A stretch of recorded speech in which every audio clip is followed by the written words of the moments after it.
Solo, a Star Wars story. This is going to be one of my shorter reviews, but I'm just really excited to talk about Solo, Star Wars story, because I think it's one of the most underrated Star Wars films. So yeah, let's talk about it. And we're going to probably start with some of the characters and move on to the plot and the action. And, this film's fun. Let's just do this. So let's first talk about the actual main character of this movie, Han Solo. So not many people wanted to see Han Solo with his own actual movie. But here we go. The character of Han Solo is actually great. I think Alden Ehrenreich actually does a great job at portraying a young version of Han. Not really doing an impression of Harrison Ford, kind of doing his own thing, but it's so good. I mean, he could have done an impression of Han Solo or Harrison Ford, but he didn't, and just kind of did his own kind of thing, and it was still good. But it's still Han Solo. From the first line, you know it's Han, and it's great. There's not really much to say here. Han is just really fun to watch, just very charismatic and stuff. A lot more lively than he is in Episode 4, which kind of makes sense. It's just a younger version of Han, because Han in Episode 4 is like a boomer. Chewie's pretty good in this movie, and you might be saying it's kind of hard to mess up Chewie, but to be honest, in the sequels, he kind of just doesn't really do anything. I mean, he's there in Episode 7, and his bowcaster, this is really powerful, but in Episode 7 and 8, or Episode 8 and 9, he just doesn't do anything really. I mean, he nearly dies in Episode 9, and probably should have died. But doesn't really do much. Just kind of without Han, he just kind of exists for no real reason. But they actually kind of give Chewie a character in this movie, and they free him, and Han and Chewie actually have like a growing relationship, and he wants to free the Wookiees on Kessel, which I think was like such a cool scene for him. I think Chewie is one of the best he ever is in this movie, and yeah, it was weird when he got into the shower with Han though. Beckett is an interesting character. Lets Han get in his team, and kind of come along with him, just help, and it kind of loses a lot in the train sequence of the movie, and he does die at the end. I mean, by Han, Han outsmarted him. Just cool to see. Han shot first, of course. As always. Anyway, yeah. Hashtag Han shot first. But I like the double cross scene at the end with Beckett, and he kind of, and he wasn't really working for Dryden Voss at all, At least that's what was going on. I don't know, it was kind of confusing.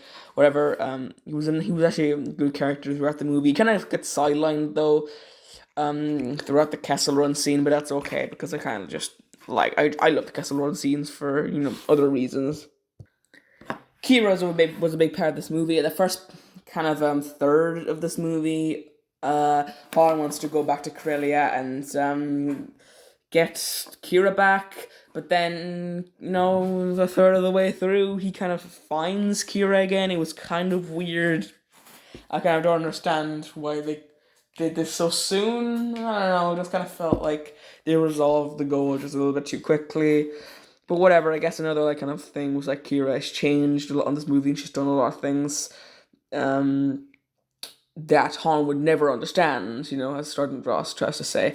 And so we're talking about the reveal that happens at the end, Kira really does do some pretty bad things nowadays. But yeah, she was pretty cool in the movie. Beckett says that Kira doesn't fit into the team, and that's kind of right. Kira is a lot different in most of the movie than she is at the, at the beginning. She kind of feels a lot different, and then she appears at the, halfway through, and just kind of feels a little bit different. Whatever. She has done a lot of things, and some of those things aren't really that good. And I kind of I would kind of like see her story kind of continue. You know what I mean? Lando in this movie is kind of strange. He kind of does, forget what actor plays him, but he doesn't really have that electric charisma as he does in Episode 5 and 6. Just kind of feels a little bit more of a boring kind of Lando, and I kind of liked him before, but to be honest, I just don't really like him as much. He's definitely not as good as he was in Episode 5, 6, and 9. I kind of just feel like he was a little bit lamer, you know. I kind of like how he was really angry at Han after he crashes the ship. That was kind of funny, but it really Lando was kind of lame in this movie and just kind of felt a little bit dry. So L337, or L3 for short, is I guess Lando's kind of sidekick droid, and apparently Lando has feelings for L3, which really confused me. Like, how can Lando have feelings for a droid? Like, how does that work exactly? Like, it's really strange, and I just don't really know what to talk about. Yeah. So L3 kind of wants droids to have rights, and I kind of like how that comes in at the battle of the castle, and when that castle that kind of comes in. And L3 finds her purpose and she dies, unfortunately, but it's a tough scene. I mean, Lando kind of goes in to save L3, then Han goes in to save Lando. I mean, it's kind of just a big circle and a big, thing. But what I don't like is how L3 was like brought into the Falcon, like her memories into the Falcon now, and that's not what she stood for. She wanted droid rights. She wouldn't want to be stuck in the Falcon forever, okay? And I kind of feel like, that's just not a very good way to treat her character. I guess she was there in the whole original trilogy, yeah, blah, blah, blah. Droid Voss is actually a very interesting villain. You can kind of get the sense that he kind of cares about some of the people that he's doing business with, but he's all around just to kind of, a psychopath as well. He still does kill people. He's, probably the best Star Wars villain we've got in a while. I mean, probably, out of all the new movies, him and Kylo Ren are definitely the top two best ones we've seen recently, at least in the movies. I mean, Palpatine, at least in the new movie, was pretty bad. I mean, like, the overall character was good, but whatever. Anyway, so yeah, he was pretty fun to watch, and the fight scene at the end was cool, but um, we'll get to that. So let's actually get to the story of this movie, and, the movie itself, whatever. So, yeah, the movie opens up with this space slug person and trying to tell Han not to break the rules and all that, blah, blah, blah. He kills her by throwing a rock at this light thing. Yeah, this is really strange. He tries to escape from them, but ends up kind of failing, doing this, like, in between. It's like sliding through these things. I don't know what to call it, but he does succeed in doing this with the Falcon later in the movie, which kind of shows like a nice progression at Han's piloting skills. I guess he, learns stuff in Pilot Academy. So Kira ends up getting kind of like left back behind Corellia, and Han has to go and join the Imperial Academy, and that's just how he gets his name. Fernand doesn't have a second name. Solo should have just been his last name, man. Han Solo. Like, really, this Imperial Guard just gives him the name because, he has no people, blah, blah, blah, blah. It's so stupid. That's not even his name. Like, come on, that's so annoying, man. It's probably like one of my least favorite parts about the movie. Yeah, blah, blah, blah. And boom, Han is in the Empire, this big war place. We actually meet Beckett in this scene, and it's really fun. Short, kind of. Yeah, it's pretty entertaining. And there's not really much scenes in Star Wars with this like big dark atmosphere. The lighting in this movie is not really the best, especially in this scene, really dark and stuff. And in a lot more scenes, like the scene we're going to be talking about next. The part where Han and Chewie meet, this is really fun. As I said, the lighting is not the best, but man, it's kind of fun to see Chewie beat up Han, and then Han gets Chewie to escape with him. I mean, when I went in to see this movie for the first time, I did not expect that this is how Han and Chewie would have met, but yeah, it's pretty fun, to see that, and Han just barely escapes. I don't know how him knowing Wookiee really helps him escape, because I swear Chewie knows English, right? The train scene is an awesome action scene that basically like starts the whole plot. It's really really funny. Chewie almost dies. I think the trailer had this part in it where Chewie nearly gets hit by a rock on the mountain and dies, but of course everyone knows that Chewie isn't going to die. It's just like for marketing. I mean, who like saw this trailer and didn't know that Chewie was also going to be in like the original trilogy that takes place after this movie? Do they think Solo took place after the original trilogy. I don't know what was even the point of that scene. I don't know. This is really fun. Some of the characters die. I mean, there's like the pilot dies and Beckett's love interest. They didn't really give them their own segment for me to talk about them because they aren't really very important and they kind of get killed um, pretty soon into the movie. I mean, this is only like half an hour into the movie, so yeah, not even a third way through the movie, and they're like basically thrown out the window, and they kind of feel like they were set up to be main protagonists, but no, they're kind of just killed just like that. And there's a ton Chewie and Beckett left. This is very cool. You get an introduction to Enfys Nest and all that, which is going to come into the movie at a later stage.